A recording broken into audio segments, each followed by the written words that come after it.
Hindi sinasadyang itinaas niya ang folder sa ibabaw ng kanyang ulo. Ngunit aksidenteng natuklasan ang lihim na nakatago sa papel. Iyon ang mga lihim na datos ng buong NASA. Gusto niyang magkunwaring walang nakita. Ngunit nang tumingala siya, magagamit niya ang nakatagong impormasyon para lutasin ang problema sa pisara. Kaya umakyat siya sa hagdan at nagsimulang kalkulahin ang trajectory ng rocket. Sa loob lamang ng ilang oras, nalutas niya ang problema ng buong NASA. Ngunit sa halip na palakpakan, interogasyon ang sumalubong, pinaghihinalaan siyang especially iyan ng Soviet. Dahil karamihan sa mga mahalagang dokumento ay binura at itinago na. Kahit henyo ay hindi makalutas nito. Dito sinabi ni Catherine ang katotohanan. Nakita niya ang laman sa pamamagitan ng liwanag. Pagkatapos malaman ng katotohanan, napagtanto ng direktor na siya ay isang matematikong henyo. Kaya inutos na huwag nang burahin ang datos. At binigyan si Catherine ng access sa lihim na impormasyon. Ngunit kinabukasan, nagulat ang direktor nang makita. Laging walang tao sa upuan ni Catherine. Walang nakakaalam kung saan siya pumupunta. Saan ka ba pumupunta? Hinahanap kita pero wala ka sa upuan mo. Saan ka ba napupunta araw-araw? Sa banyo po sir. Sa banyo. Sa nakupong banyo. 40 minuto sa isang punta. Ano ang ginagawa mo sa banyo? Nagmamadali tayo at nagtitiwala ako sa'yo. Wala pong banyo para sa akin dito. Ano ang ibig mong sabihin na walang banyo para sa'yo? Walang banyo dito. Walang banyo para sa mga colored sa building na ito. Meron lang sa West Building 3 kilometro mula rito. Alam mo ba ito? Walang banyo para sa mga itim sa buong building. Kailangan niyang tumakbo ng 3 kilometro araw-araw. Inilabas ni Catherine ang kanyang sama ng loob. Akala niya mawawalan siya ng trabaho. Hindi niya inasahan na kinabukasan sa harap ng lahat. Sa pintuan ng banyo, tinanggal ng direktor ang plakang para sa mga itim. Hindi siya nagmamalasakit sa kulay. Kakayahan lang ang mahalaga. Wala ng banyo para sa mga colored. Wala ng banyo para sa mga puti. Simpleng inidoro na lang. Walang nakaasahan. Ang tapang na ginawa ng direktor ay nagbago sa kasaysayan ng space program ng Amerika. Si Catherine ay ipinakita ang kahangahangang talent sa math. Binigyan ng pansin ng kanyang mga magulang. Pinapasok siya sa pinakamahusay na paaralan ng mga itim. Sa edad na siyam, nag-aaral siya kasama ng mga high school. Ngunit hindi siya nahirapan sa math sa pisara. Pati guro ay humanga sa kanyang talento. Tiyak na magkakaroon siya ng magandang kinabukasan. Ngunit hindi naging madali ang buhay ni Catherine. Nabigo ang kanyang kasal at nag-iisa niyang inalagaan ang 3 anak. Salamat sa kanyang talent sa math, nakahanap siya ng magandang posisyon sa NASA. Kahit sa siksikan at mahalumigmig na basement, ngunit maraming babaeng itim dito katulad niya. Noong 1961 ang matagumpay na paglunsad ng Soviet rocket, nagdulot ng malaking pressure sa Amerika. Kailangan ng NASA na mabilis na makumpleto ang rocket development. Bumili sila ng mga calculator. Ngunit bago dumating ang mga kagamitan, kailangan nila ng mathematiko. Sa buong building ng mga puti, walang makalutas ng komplikadong analytic geometry. Kaya nagtungo sila sa Colored Computing Group. Inirekomenda ni Dorothy si Catherine. Dahil kaya niyang lutasin ang kahit anong kalkulasyon. Kaya, pansamantalang inilipat si Catherine sa East Area. Sinabi ng supervisor, dapat lampas tuhod ang palda ng babaeng itim. Perlas lang ang pwedeng isuot na alahas. At ang trabaho niya ay magsulat ng research report. Ang iyong pass. Walang itim dito Catherine. Huwag mo akong papahiyain. Nadagdagan ng pressure kay Catherine sa sinabi ng supervisor. Ngunit huminga siya ng malalim. At matapang na pumasok sa opisina. Ngunit pagpasok, inakala siyang janitor ng mga katrabahong puti. Napilitan siyang magpunta sa secretary. Nang makita siyang itim ng secretary, naging mapagmataas ang pakikitungo. Nagsalita ng may pagmamalaki. Ngunit nang makita ng direktor ang kanyang file, hindi siya minamata. Bukod sa regular na trabaho, pinacheck din sa kanya ang mga kalkulasyon ng iba. Ngunit hindi nagustuhan ito ng grupong puti na si Hilton. Sinasadyang burahin ang mahalagang datos, bago ibigay sa kanya para ikek. Tama ang aking mga numero. Ikek ko po sir, walang problema. Biglang kailangan ni Catherine ng banyo. Tinanong niya ang secretary kung nasaan. Ngunit hindi alam kung saan ang banyo para sa itim. Wala siyang magawa. Tumakbo siya palabas, dala ang mga papeles. Hinanap sa buong building. Ngunit walang banyo para sa itim. Sa kagipitan, tumakbo siya palabas ng NASA. Papuntang West Area, ilang kilometro ang layo. Kahit tumakbo siya, kalahating oras ang kailangan. Sa banyo, hindi siya makapagtagal. Nang bumalik siya sa opisina, 1 oras ang nasayang. At tambak na ang hindi tapos na trabaho. Hanggang gamabi, natapos din niya lahat. Ngunit nang ibigay niya sa direktor, hindi man lang tiningnan at itinapon sa basurahan. Hindi dahil may mali sa trabaho niya, kundi luma na ang datos kanina. Simple lang ang gusto ng direktor sa lahat. Makita ang kahulugan sa mga numero. Mag-isip tungkol sa mga numerong ito. Bago lumabas ang problema, dapat may sagot na. Kung hindi sila makakalipad sa kalawakan. Sa daan pa uwi, nagreklamo si Dorothy na hindi siya na-promote. Dahil lang siya ay isang itim. Sa loob ng 10 taon hindi siya nahuli. Masipag na nagtatrabaho ng walang reklamo. Ngayon ginagawa niya ang trabaho ng supervisor. Ngunit walang promotion o increase. Nararamdaman niya ang kawalan ng katarungan. Habang nakikinig kay Dorothy, inamin din ni Catherine ang kanyang damdamin. Hindi siya sigurado gaano katagal siya magtitiyaga. Siguro 2 araw o 1 linggo bago siya ibaba ng posisyon. Gabi na nang umuwi si Catherine. Ngunit hindi pa rin siya makapahinga. Bilang single mother, siya lang ang nagdadala ng hirap. Kaya sa isang community gathering, ang mga kaibigan ni Catherine, nakahanap ng magandang lalaki para sa kanya. Si Colonel Jim na matangkad at gwapo. Dating mahusay na pianist daw. Nakitang may gusto sila sa isa't isa. Kaya umalis na ang mga kaibigan. Ngunit nang malaman na sa NASA nagtatrabaho si Catherine, lumang pananaw pa rin si Jim. Sa tingin niya, napapagod ang mga babae sa ganitong trabaho. Ang pagkagulat ni Jim, ipinakita ang diskriminasyon sa kababaihan. Kung ako sa'yo manahimik ka na. Hindi kita sinisisi. Ako ang unang babaeng itim. Sa West Virginia State College Research Institute. Araw-araw nag-a-analyze ako ng thrust pressure exhaust velocity friction data. Nagkakalkula ng libong trigonometry at square root. At ngayon analytic geometry, gamit ang kamay. May 20 matalinong babaeng itim sa West Computing. Ipinagmamalaki namin ang ambag sa bansa. Kaya oo, kaya ng babae sa NASA Mr. Johnson. Hindi dahil sa palda namin, kundi dahil sa salamin namin. Magandang araw sa'yo. Ang mabigat na trabaho, nagdudulot ng stress kay Catherine. Kaya kape ang kanyang pampalipas. Ngunit nang kunin niya ang kapeterya, kakaiba ang tingin ng lahat. Hindi nila matanggap na mag-share ng gamit sa itim. Natanto ang kanyang pagkakamali. Nahihiyang bumalik sa upuan si Catherine. Sinabi na ng kanilang tingin ng lahat. Kinabukasan nakita niya, may bagong kapeterya sa tabi ng luma. May nakasulat na para sa itim. Siya lang naman ang itim sa opisina. Ngunit sanay na siya sa mga ganito. Pinigilan ni Catherine ang sama ng loob at kinuha ang kape. Walang kapeng nakalaan para sa scientist. Sa harap ng diskriminasyon, naniniwala siya, huwag magalit sa mga hadlang. Ipagpatuloy ang kahusayan, balang araw, makikilala ang iyong talento, at araw-araw binibigay sa kanya. Mga datos na binura, ginawang napakahirap ng trabaho niya. Hindi ko ma-verify ang datos na hindi ko makita. Hindi ko kaya, may 2 engineer na. At ako ang nagkumpirma ng numero. Formal na inspection lang ito. Sa harap ng katwiran ng kasamahan, nakahanap si Catherine ng paraan. Itinaas niya ang papel sa liwanag. Nakita ang nakatagong lihim. Pagkatapos makuha ang impormasyon, ilang oras lang ang ginugol niya para lutasin ang problema sa pisara. Nagulat ang mga katrabahong puti. Hindi sila makapaniwala. Isang itim ang nakalutas ng matagal nilang problema. Sa wakas napansin ng direktor si Catherine. Sa isang birthday party, dumating ulit si Jim. Sa tugtog ng musika, inanyayahan niya si Catherine sumayaw. Ipinaliwanag niya, siguro dahil matagal siyang umalis. Hindi maganda ang kanyang pagkakasabi. Noong araw na iyon, humihingi si Jim ng pangalawang pagkakataon. Patawad Catherine. Bakit Jim? Minamaliit kita. Minamaliit ang mga babaeng katulad mo. Ngunit kakaunti lang ang makakasabay sa'yo. Iyan ang tunay na paghingi ng tawad. Habang magkatabi silang sumasayaw, may breaking news na pumatay sa musika. Ang Russia ay nagtagumpay sa pagpapadala ng tao sa kalawakan. At naikot ang mundo. Malaking dagok ito sa Amerika. Sa space race na ito, talo sila ng todo. Sa harap ng ganitong pressure, tinawag ng direktor ang emergency meeting. Talo sila dahil mas masipag ang kalaban. Hindi siya naniniwala na mas magaling ang Russia. Kaya simula ngayon walang tigil na overtime. Hanggang maabyutan sila, habang abalang-abala ang lahat. Napansin ng direktor na palaging wala si Catherine. Nasaan siya? Si Catherine ay tumatakbo sa ulan papuntang west. Sa banyo, gusto niyang panasan ng tubig ulan. Ngunit sa banyo para sa itim. Walang tissue, pati sabon ay walang laman. Basang-basa siya at pagod na pagod. Pagbalik sa opisina, basang-basa siya. Hindi na mapigilan ng direktor. Tinanong kung ano ba ang ginagawa niya. Nang malaman na nagbabayo lang. Nagalit ang direktor. Ilang minuto lang dapat, pero 1 oras ang ginugol. Sinisi niya si Catherine na tamad. At ang pagsisi na ito, ang huling puwersa na bumali sa kanya. Nagreklamo siya, walang banyo para sa itim dito. Kailangan ko pang pumunta ng Africa para umihi. At hindi ko magamit ang bisikleta. Isipin mo Mr. Harrison. Ang uniforme ko, mahahabang palda high heel simple pearl necklace. Wala akong perlas. Dahil ang sweldo ng mga colored ay hindi pambili ng perlas. Nagtatrabaho ako gabi at araw na parang aso. Nabubuhay sa kapeng ayaw ninyong gamitin. Kaya pasensya na po, kailangan kong pumunta ng banyo ng ilang beses sa isang araw. Nahiya ang direktor sa sinabi ni Catherine. Lumapit siya sa kapeterya, tinanggal ang label sa harap ng lahat. Kinabukasan, pumunta siya sa banyo ng mga itim sa west. Personal na tinanggal ang sign para sa itim.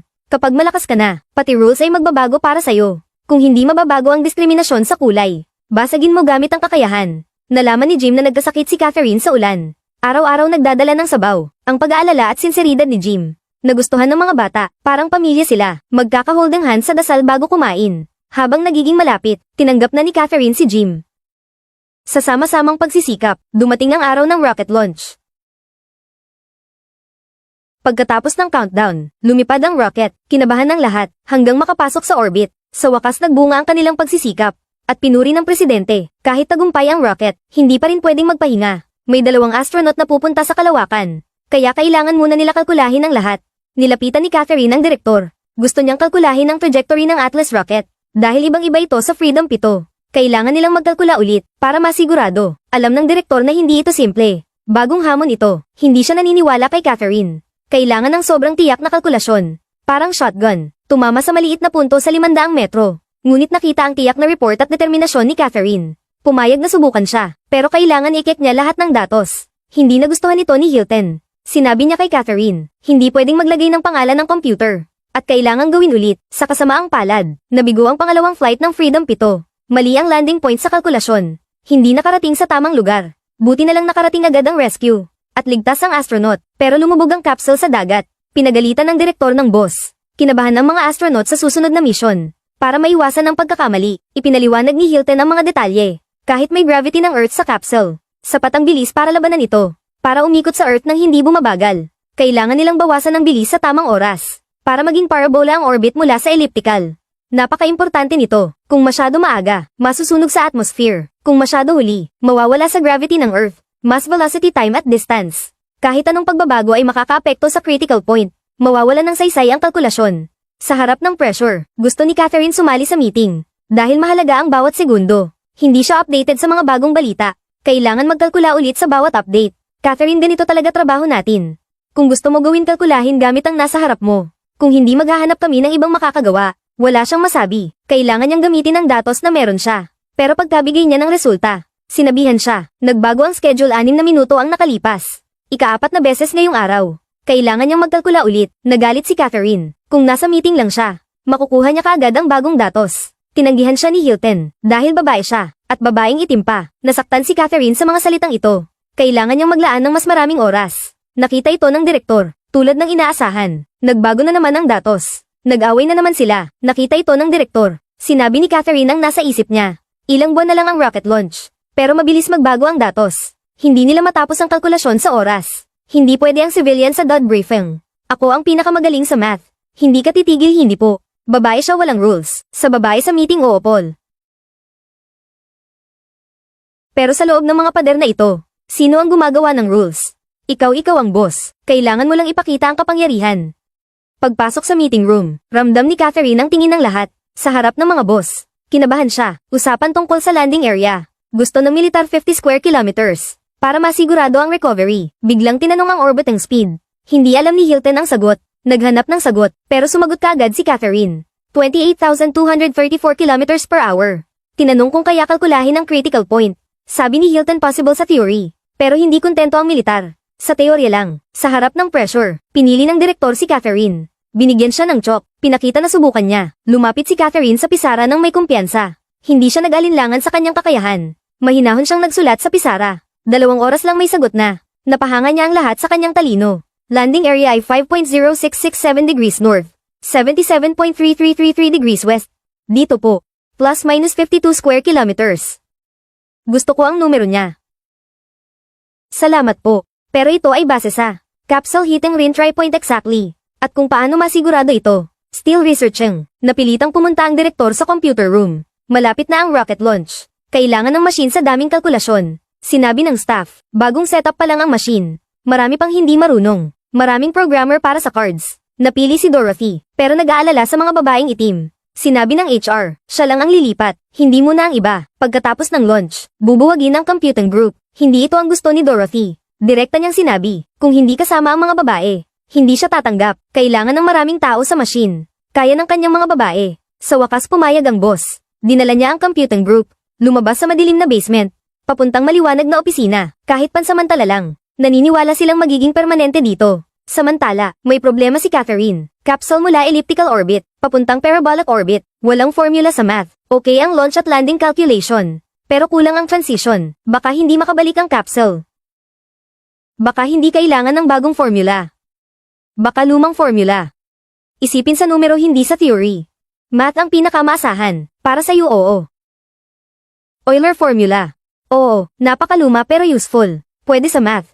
Bumalik si Catherine sa dating grupo. Kinuha ang maalikabok na libro. Ginamit ang formula sa datos. Tulad ng inaasahan. Nakalkulahin ang importanteng datos. Birthday niya ngayon. Maaga umuwi si Catherine. Kinabahan sa pagdating ni Jim. May hawak na family ring. Lumuhad. Nagpropose sa harap ng mga bata. Natuwa si Catherine. Hindi pa nakakapagsalita si Jim. Sumagot na siya agad. Oo, gusto ko. Hindi pa kita tinatanong, bilisan mo. Diyos ko. Pagkatapos ng 5 test flights, kinumpirma ng NASA, kaya na ng bagong computer ang lahat. Kinausap ng direktor si Catherine. Dahil napakalakas ng supercomputer, hindi na kailangan ng computer. Double-edged sword ang technology. May malaking pagbabago, pero maraming mawawalan ng trabaho. Kailangan umalis si Catherine. Wala ring magawa ang direktor. Nalulungkot siya, hindi mapigil ang umalis si Catherine. Para sa kanyang ambag, bago umalis, binigyan siya ng magandang pearl necklace. At bamulong sa kanya, pinili ito ng asawa ng direktor. Malinaw na si Catherine sa kanyang kakayahan. Nakuha ang respeto ng lahat. 3 taon at 2 buwan ng preparation. Dumating na ang araw ng launch. Ilang oras bago ang launch. May problema ang direktor. Hindi tugma ang coordinates ngayon at kahapon. Ang mahirap, hindi sure kung mali kahapon. O mali ngayon. Kailangan niyang sabihin sa astronaut. May pag-aalala ang astronaut. Hanapin ang babaeng mag-check. Ang babae sir oo. Si Catherine ba? Oo yung matalino. Kung okay ang numero aalis na ako. Na-realize ng direktor ang bigat nito. Pinapanta agad ang assistant kay Catherine. Hindi nagatubili. Tumakbo sa West Computing. Ilang beses na dito si Catherine sa hills. Unang beses palang pawis na ang assistant. Nagkalkula agad si Catherine. Alam niyang importante sa launch at recovery. Maraming tao sa launch site. Nakaupo na ang astronaut. Hinihintay si Catherine. Habang kinakabahan ang lahat, natapos na si Catherine. Tumakbo sa control center. Pero malamig pa rin ang diskriminasyon. Naintindihan ni Catherine. Kahit gaano kagaling, hindi mababago ang utak ng iba. Habang umaalis siya, binuksan ng direktor ang pinto. Ipinakita ang badge para papasukin siya. Sa harap ni Catherine, sinabi sa astronaut ang tamang coordinates. Kumpirmado namin. Critical reentry position. Latitude 16.11984. Longitude -165.2356. Launch window confirmed. Tama ang landing coordinates. Magandang balita ito, Al. Mahirap magtiwala sa hindi mo nakikita. Tama, Colonel. Kinalkula ni Catherine. Mas maraming decimal sa computer. Susundin ko bawat numero, pasalamatan mo siya. Handa na ang rocket launch.